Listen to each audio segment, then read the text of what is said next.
परवीन भैया कि बड़ा नीक लागला परवीन भैया के बोलिया अरे मिश्री से मीठ बाटे भोजपुर बोलिया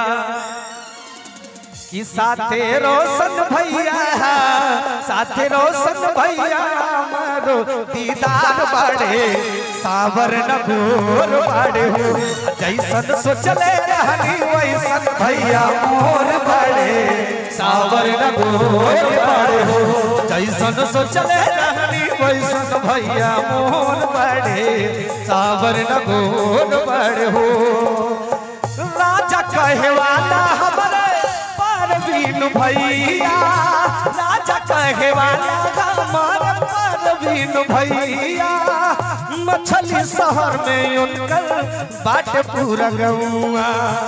मछली शहर में गूंजत बाट उनकर नौआ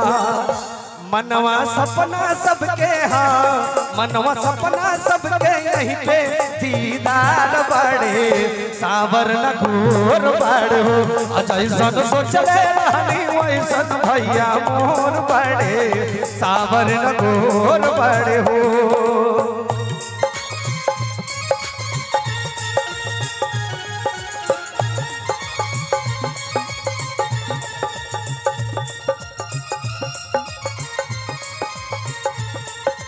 तुझको देखूं एक नजर दिल में बसा है रोशन भैया तुझको देखूं एक नजर बगल में बैठे परवीन भैया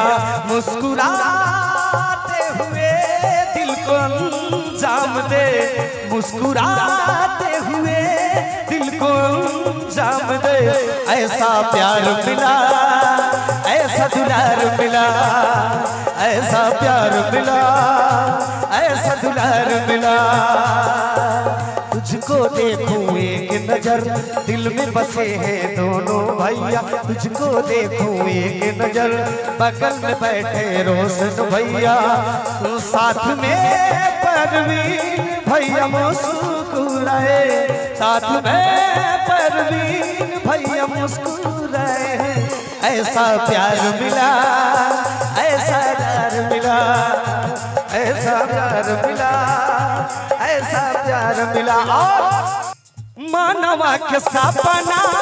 साकार जब होई मनवा के सपना साकार जब होई ऊपर वाला देवेला भाग खुल जाई ऊपर वाला देवेला भाग खुल जाई जेकर बड़ा बड़ा जेकर बड़ा बड़ा दू दू तीन गो भाई बड़े ओकर दुनिया भाई बड़े जैसन सोचले रहने वैसन भैया मोर बड़े सावर नगोर बड़े हो जैसन सोचले रहने वैसन भैया मोर बड़े सावर नगोर बड़े हो जैसन सोचले रहने वैसन भैया मोर बड़े सावर नगोर बड़े हो सावर नगोर बड़े हो सावर नगोर बड़े हो सावर नगोर बड़े हो एक मीठी मीठी ताली हो।